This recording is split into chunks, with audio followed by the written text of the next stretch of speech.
This is an intimate conversation series with millionaires and billionaires who moved the world, not just about how they built their wealth, but about who they had to become because of it.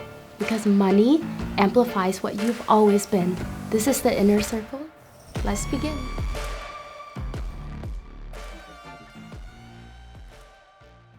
Welcome to the Inner Circle with Elora Tran. Today my guest is Bryan and Johanna, and they made their first millions in the life insurance industry, but learned to keep it through tax strategies. And today we'll be taking a deep dive into legacy, parenthood, and also taxes. So let's get to it. Hey, thank you for being here.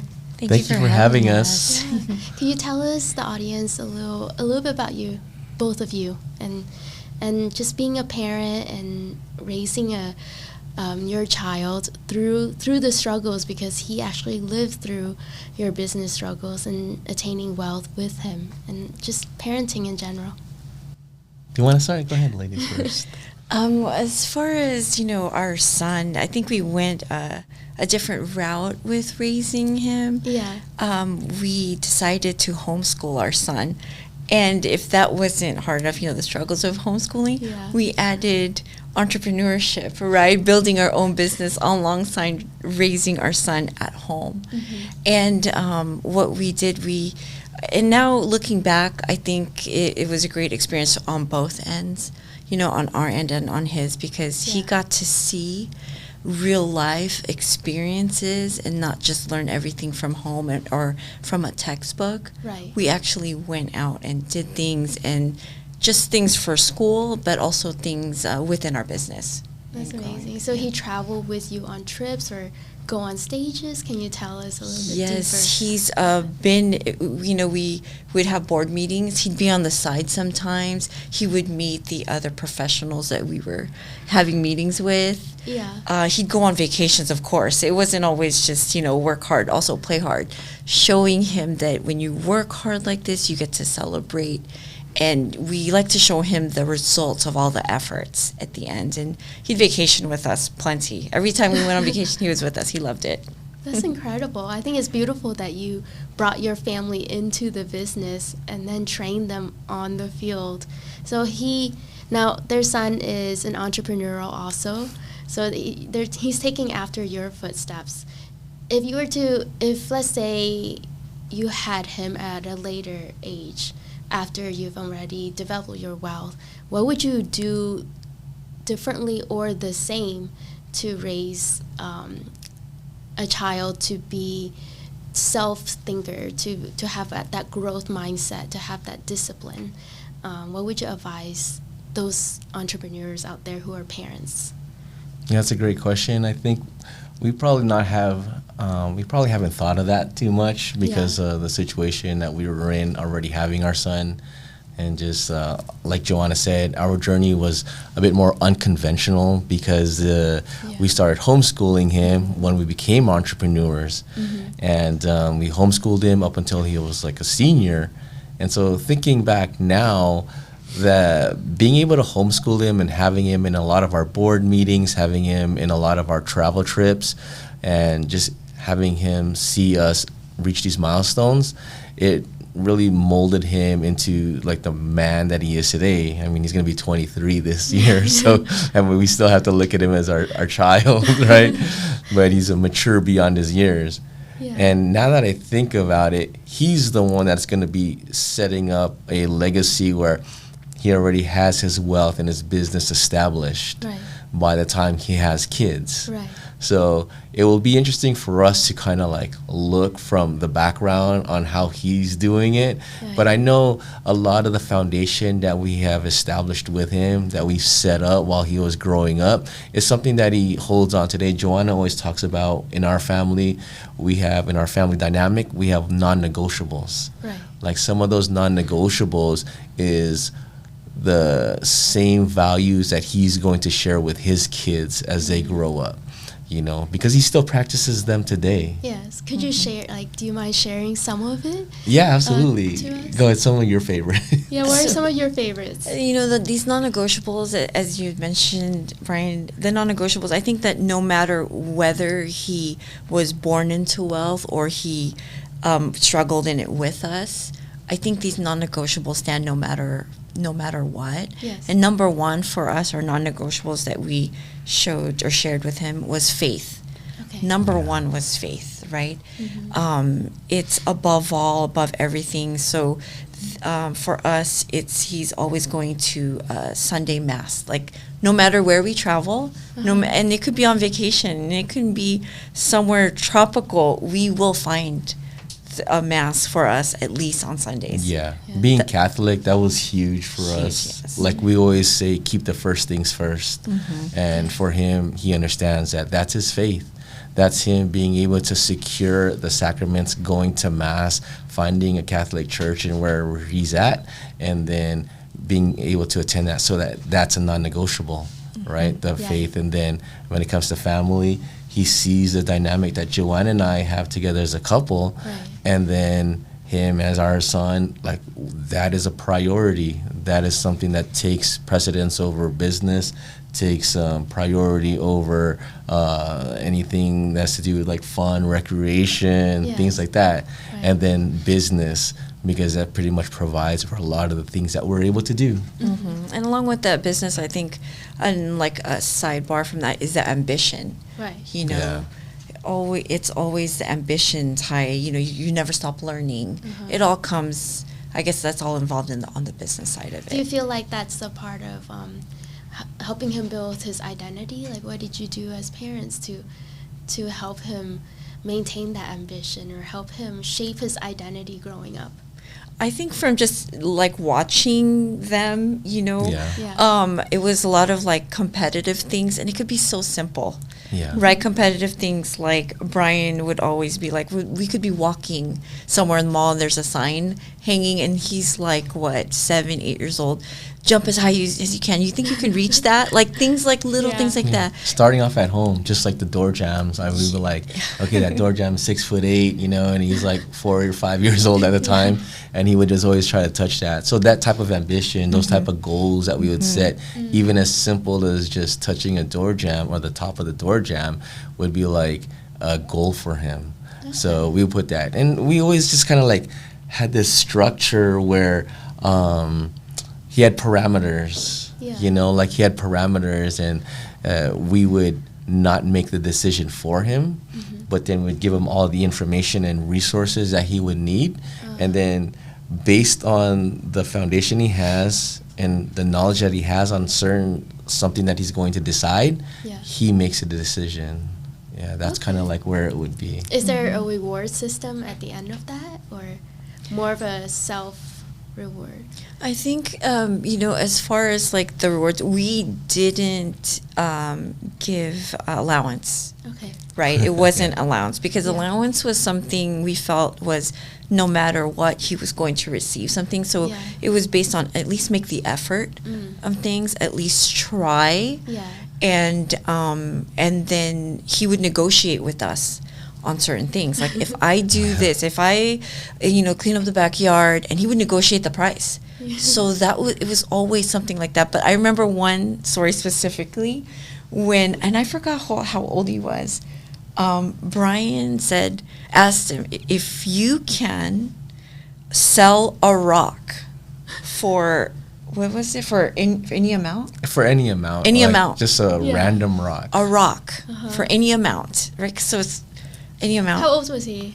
He had to have been young. Probably like 10, 11 years old at the time. A rock for any amount. Doesn't matter the amount.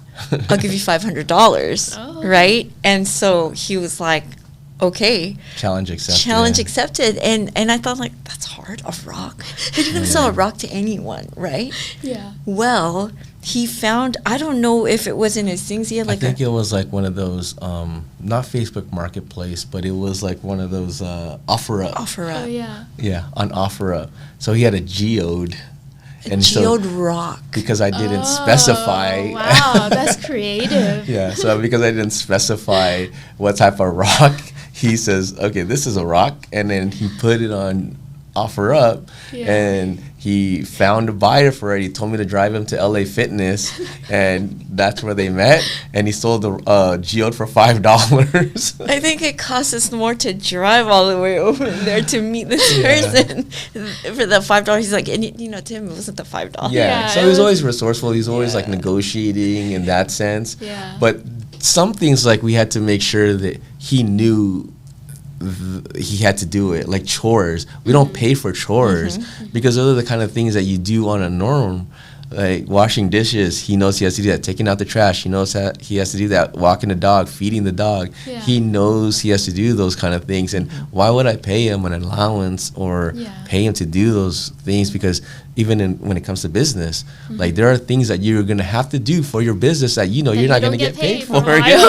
Exactly. You put in all those extra hours, no one sees it, you're not getting paid, but it's going to come.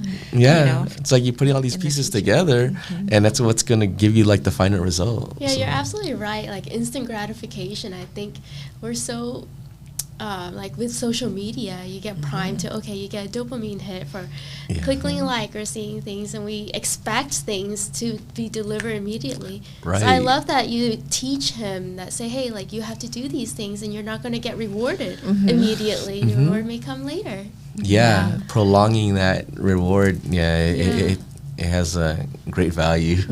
How did you manage to, like being a mom and entrepreneur, I understand how limited our time is. How did you manage to homeschool your child while building your business, and what did that look like in terms of time management and just structure? That's a great question. A lot of people ask us that. And I think the misconception in the beginning, and I felt the same way, I thought, how am I going to homeschool him when school is like 8 hours long? And how are we going to work on the business? Right? And then you realize when you put the systems together in the actual schedule of homeschooling, it's not actually 8 hours. You can have all of the subjects and be done, and you work on the scheduling and be done within 2 hours or 3 hours. So it's not 5. It's not 8. You're actually saving a lot of time on that. I have a different perspective, like when it came to homeschooling. People asked us that question quite a few times. Our family members kept asking us that question. And to tell you the truth, like we had to split the roles, Like say, for example, she was teaching a lot of the math and sciences, and I was teaching a lot of the classics and literature.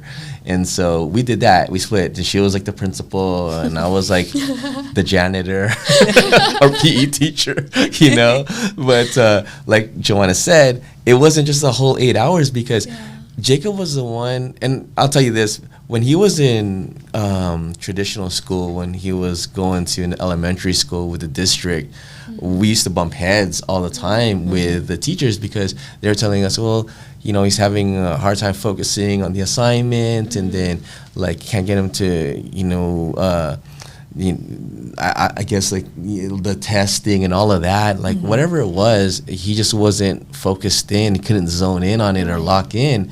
So we said, let's make this conscious effort to just really help him out. So that's when Johanna said, like, well, we're going to homeschool him. So when we started homeschooling him, we started to see that he was someone that maybe got bored really fast in the classroom. And when we gave him the assignments to do, he would knock it out in like 3 hours. The entire curriculum, he would knock out the homework in 3 hours. We would check it, and it was all correct. And so you just even reading books, if I give him a book to read, he'll finish like Of Mice and Men in a week, And I'm just like, at school the kid never read a book. And so like after that we started to having to find different activities for him to do. So we would bring him to, he was a rock climber, and then he did parkour, travel basketball, jiu-jitsu. He did some like amateur shooting. So things like that to fill. And what we started to discover is when we took him to these, there was other homeschoolers that were there too. And a lot of them were, their parents are business owners. Because I think one of the fears is for parents who want to homeschool, is like, hey, is my child going to miss out the feeling of having friends in a school? Are they going to be lonely? Right. So that's interesting that you said that you're filling the time with activities Uh-huh. too. So did he ever complain or in any way? You know, one if you want to call it complaint is that we couldn't keep up with all the activities. Yeah. There's actually I mean, I think even now there's even more, but even when we were homeschooling him, there were so many activities available to kids, homeschool kids, that we couldn't go to everything. Yeah, they have a lot of social things as well, like these co-ops, and then he was going to cotillions. I was like, who goes to a cotillion? Like, he was getting in this right, in its right network already at a very young age, where he was experiencing a cotillion, and then he was going to these line dances, and Wow. so, Is yeah. it a community, like chat, or? It was like a co-op, I think they call it. Interesting. There's like, there's definitely co-op, different cities and areas, and you can just join all of them. Yeah. And this was in California. Pick and choose which ones you want to go to, Yes, like that. and all the events that you want to attend, and Yeah. so he even did a lot of those field trips, like the LA Yeah. Zoo and all. They would open earlier for homeschool kids. Oh. Yeah. And then we get to set his schedule, especially when he comes with us on these trips, because he had those notorious mission reports that you go and do in traditional school.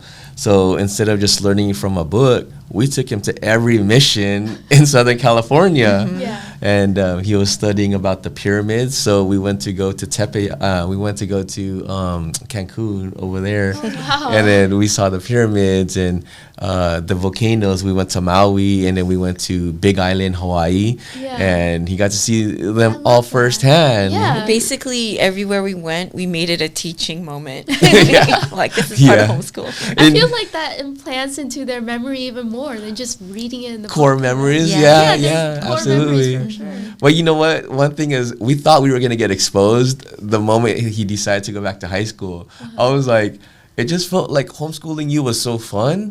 Is that all we did was have fun? And Did we were you really thinking, learn yeah. anything? So he was like in a math, I think he had like a math class, a chemistry class, Yeah. a government, and econ class. And we're thinking, oh shoot, Yeah. this is gonna be like that moment that The testing moment. yeah, the testing moment. Yeah. But his first semester, he had straight A's. His second Amazing. semester, he had straight A's, and then he was like a scholar athlete and everything. And we're just like, oh, thank We you, did Lord. it. We did it right. We're good teachers. No, he was like, he was teaching himself, I think. But we can't take too much He credit made it for easy. Yeah, he made it easy for us. Yeah. That's amazing. What was one thing about wealth that that you've experienced that you would want him to take away from? I think, I mean, personally for me, it's having more of an abundance mentality. Because I think that it's easy to fall into a scarcity mentality, being anxious and worrying. Yeah. You know, and then when you have that scarcity mentality, I think you limit yourself. You don't think you're capable of Yeah. doing things or capable of other opportunities coming to you. I feel like that's closing the door when you have scarcity mentality. And so I think when we realize, hey, we can do this and we can do more, and really the limit is set on ourselves. So we need to have that abundance mentality. Right. Yeah. And like for him, it's anything is possible, right? As long as you work hard Yeah. for it, it's not just going to come to you, Yeah, it's right? not just manifesting. You have to Yeah. put the It's legwork not, in. and it's not lucky. It's not lucky. You are you're preparing for those opportunities to come. And to Right. complement that thought, one thing that we've always told him is how we view money and how we view wealth, right?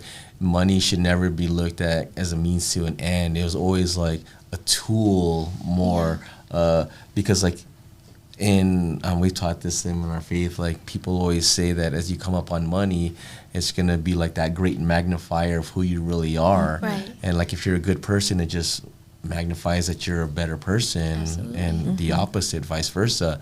But we always wanted him to understand that like you shouldn't be enslaved to money, because like when you're doing that, then you're kind of like scared to like spend it, and you kind of like have this fear, trepidation that you know, like I have to hold on to this because it's not going, I don't know when I'm going to get my next dollar or so. So he sees it more as a tool. Like, I could use this to go ahead and make more money. I could use this to go and bless others and to go ahead and bless others' businesses, things like that. That's beautiful. Were there any certain fears surrounding wealth that showed up once you've had kids or as you're raising him?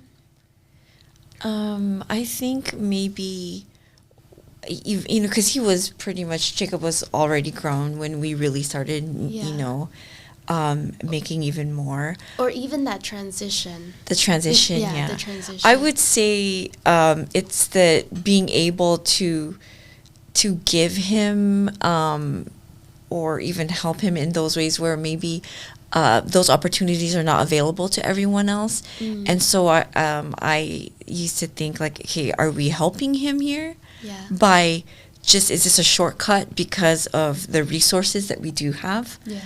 Right? But growing up, we made sure that he understood that it's the effort and making things happen. You have to do it. It's not, expected and entitlement just because, it's around you, these resources around you, it's just given to him. He has to work for it.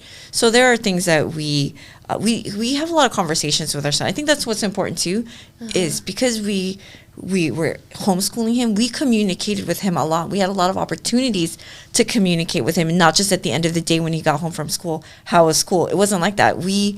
Everything was like a teaching moment, and we really did communicate all the time. And those are some of the things that we would talk about. Yeah, I think also because coming from, like, we're both Filipino, and having that Asian background, it was always like our parents, they studied hard, they went to college, they followed the formula, and they were just always making sure that you just don't spend frivolously. Right. They didn't really understand how money worked at the business level. Right. So when we were pursuing that, we just had to make sure like we committed to what our mentors taught us, and then those same values carried on to our son. Yeah, we had TED Talks with him. I mean, he, when he started literally coming up on his fortune as well, like he started making purchases. Like he bought his first 911. Oh, nice. Just a few years ago, so he likes nice things. As a 20, early 20. He bought it at 21 years old. He bought his 911 and on an allocation too. So, I was like, okay, that would have never crossed my mind. So of course, we were talking about you it's like growing your business and all of that, right. And blessing others. He worked hard, and he was like, okay, well, I would like to get this. So I was like, but like he earned it. When we talked to him about it, he was just like, but Dad, I already got invited to a car show. He's like, I'm already gonna be featured on the Sunday afternoons or San Antonio afternoons, something like that in San Antonio. Cars and coffee. Like the Cars and Coffee stuff. It's the community. It's networking. Yeah, exactly. That was his pitch to us. That was his pitch, and it worked. Like he's got a few clients from there as well. So let's just hope he keeps it up. It's not a bad thing to be involved or having that be your circle. Right. It's a good network. Yes. It is. Yeah, cars, and I think sometimes it brings a new network opportunity. So that's amazing. He just got another, it's like a limited edition. It's badged 192 out of 200 Lexus RCF final edition. Yeah. So, and he just brought that to a recent car show. So just like. So he's continuing with that pitch. Collection, right? Yes, exactly. Now you have to think about the tax strategies. Exactly. So speaking of tax strategy, we can segue into that. You're very creative in terms of expanding and keeping your wealth through tax strategies. And you mentioned that's how you're able to multiply your wealth. So could you share any tips and pointers to the audience of what was the changing moment, or what did you do that really made a big difference to your wealth? When we help our business owners, it's really what we started noticing, because we work hand in hand with the CPA as well, or the business owner. And what we started noticing is that a lot of the write-offs that the business owner had was very limited, right? Or the typical things like, purchasing more vehicles and equipment and just things like that, right? The typical things, or retirement funds. But with those retirement funds, it comes with a maximum amount, right? You can only contribute 20,000 here, 70,000 there. And, you purchase a car, but it's like, my car is fine right now. Do I really need to lease another vehicle? And just those kinds of things. They were looking for more, right? More tax write-offs. And so it really came down to strategizing certain things, what type of business entity, and we would look at their books, really work with the CPA, and create other buckets or larger buckets, if you will, for them to make contributions to. Because someone who is making money in the millions, and you're looking for tax write-offs, smaller contributions is barely going to make a dent. Yeah, and it's very fractional. Right. We really had to start with ourselves first. Yes. That's where we first identified the problem with us, and it was just like, is this it? Like, I've already max funded this account, I already max funded this program, this plan. That's all there is. And so what happens once you max funded all those different programs, then you're just gonna keep your taxable income high, and that just goes to IRS. So when we started discovering and having better conversations and more intentional conversations with our own CPA and then like our attorney, then they're just like, okay, we'll go and do some research. And that's when they helped us understand like different defined benefit plans that are out there, and how there was some of these plans that had unlimited contributions. So like, okay, that was for us. So we just had to implement that first for ourselves, and then be like, hey, it worked for me. I'm a client of my own strategies, and then let me share it with you. And it's just been very fruitful. 100% of the clients that we have worked with continue to stay with us. So we have a 100% persistency rate, and That's they continue huge. to come back to us. That's huge. And, we are really growing with the referrals because, with business owners, it's talking amongst each other. So we're grateful for that. Yeah, we've been very blessed and everything, and she holds many board seats with some of the financial institutions that we have, and they already have been really picking her brain when it comes to these different strategies and like introducing them to her, and she just signs off on it like, this one will work, this one won't. So it's a good space to be in. That's a great space to be in. What does legacy actually mean to you besides like beyond financial inheritance? Building a legacy, what does it mean to you? You want me to go first? Yes, you go first this time. So what John and I talk about this frequently. I mean, when it comes to these conversations, this is probably the only thing that will keep me up past midnight, Right. She sleeps normally at 3 or 4 a.m. in the morning. But when she has these conversations with me and she's thinking about our legacy and like what it means, is just being able to solidify something that's like almost metaphysical.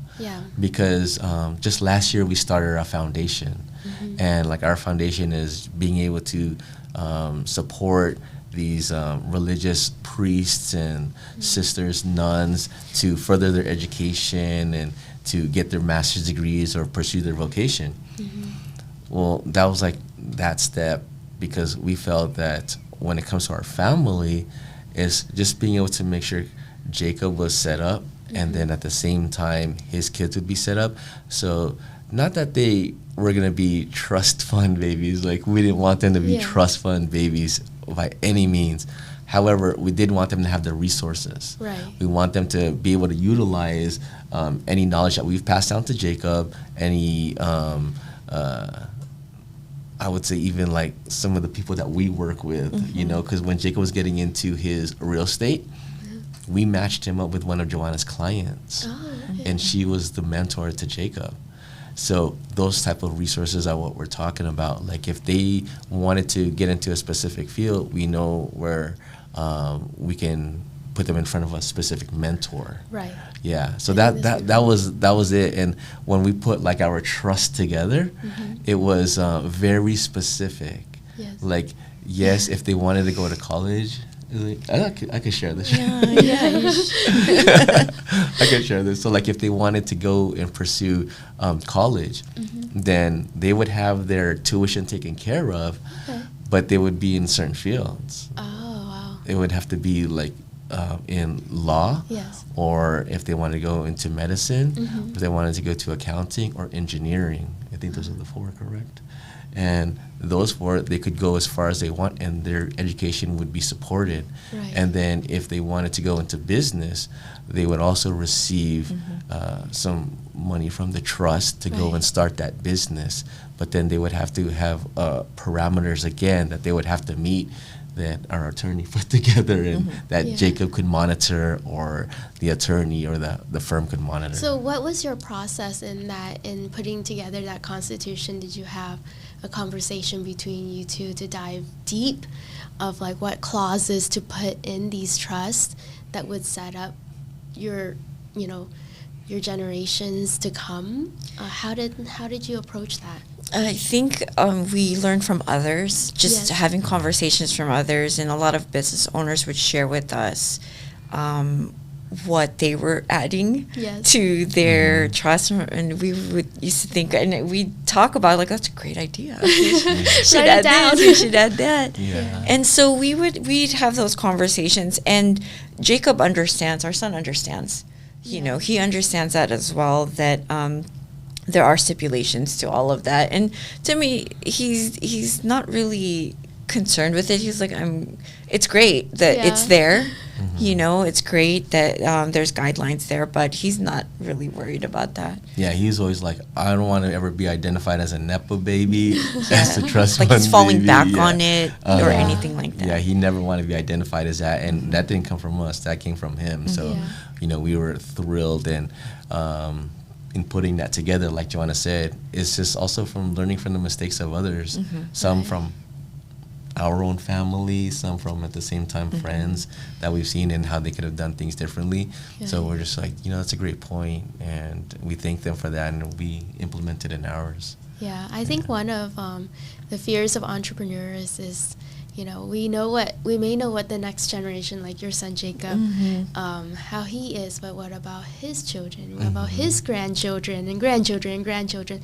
So have you put things in the clause that made sure that like your culture, your faith, or your passion carries on to further generations? I think maybe not everything can be written down in there. Yes. I think if we've done our job, if Jacob has a foundation of faith, number one, and from what it seems like, he's that strict discipline that he has with his faith, I feel like that is what he is going to also pass on and continue. Our goal, our hope is that continues, because I think having that mindset and the non-negotiables set in place, you maybe don't have to worry too much about the other things, you know, because we can't think of everything. Right. We can't think It's of a lot. everything, right? You actually got my mind like thinking now, Like, what like else the could wheels it are turning, be? and I have to go call our attorney after this, and like, can I determine like who they marry? But I think at the end of the day, at the end of the day, I think we have to rely them on some- Faith and faith that we did everything that we could, Right. and here the foundation that we've set, and I hope you pass it along, and I hope it's just as important, number one. Yeah. I think if anything we pass along is the non-negotiables, and that faith is number one. You have many wealthy clients, so do you see any sort of mistakes that wealthy families have made for their second or third generations? Like, What I've seen from some of the people, even some of my mentors, right, is they didn't really have a good succession plan, because the business that they had, their kids did not want to get into that business, right? But they didn't necessarily have a trust in place that's going to ensure that who's going to take care of the business, or if the business is going to be sold or anything like that. But they did have certain things. I just don't think it was as comprehensive as they wished it would have been. Now that their kids are older and doing their own things, Right. it's almost like you can't collect everything, you just put it back into the box now. Yeah. Yeah, So we kind of learned from that, being able to do it early. I think just to add to that a little bit is the exit strategy, right? Especially if your kids are not wanting to get involved. What is that exit strategy, and how can your exit strategy still help the future generations? Right. You know, where it's not just a sale of the business and then that's it. Because there are other strategies that you can implement as well in your exit. Yeah, that's true. What's one lesson that you would hope that your grandchildren live by? I think I've been mentioning that. I think lesson, just being like staying true to yourself. I think as you'll just growing up, it can be, things can influence you. Yeah. One way or the other. And I hope that by having their faith and the non-negotiables that have been established, that they're able to make those decisions that are true to themselves and their faith, and not because of someone else, or, you know, because I think you can be put in a predicament that way. The path can lead you astray. Yeah. Right? And I think if you just, if you stay true to your faith and then to yourself, I think you're on the right path. And hopefully guide you to your partner in life or your vocation. Yeah, just being able to keep the first things first, like we always say, is like, you put God first, a lot of the things will fall into place, you know? And then not being able to, like, compromise those kind of things. Like we see a lot of people will make compromise. We understand it's a part of business, you know, but then when it comes to like those priorities, if you keep those things as a priority, then I think you will be rewarded. You will find that peace of mind and stuff, and not be too worried about what society, what the world thinks, because a lot of times they let that seep in, and then they start to conform to these different ideologies, and it's just like, okay, you're just going to confuse yourself now. You know, but then when they keep it simple, and for example, like when I was still in the workforce before starting our business, like Joanna was the one who spearheaded a lot of this. When I was in the workforce, I started to realize, well, I keep telling myself that my faith is a priority, or I keep telling myself my family is my priority. But then I was working at a hospital at a time as a respiratory therapist, like in the ICU and everything. But I was pulling double shifts, working the 20-hour legal max at one hospital, and averaging anywhere from 65 to 80 hours a week. Wow. And that kind of made me think that majority of my time throughout the week is spent at the hospital. And so out of the 168 hours, there's like 88 hours at home, and I'm probably asleep for, you know, half of that time. So I'm only giving 44 hours to my wife and to my son. So that's where I really had to pivot and to just make that change, because I had to live by that, hey, my family's a priority, and I got to prioritize them. So she was the one that told me, it's time, you can leave now and you can help me over here and everything as the business continues to grow. And so that's where we made that decision. That's incredible. Well, thank you for being a guest here. I think your advice is very valuable, especially to entrepreneurs who are juggling being parents.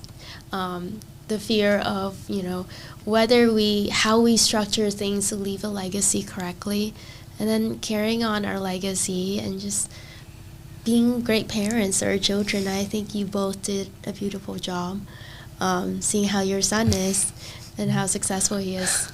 So I think there are some very valuable insights today, and I thank you for being here. Well, thank you for having us. Yeah, thank you, Elora, for having us.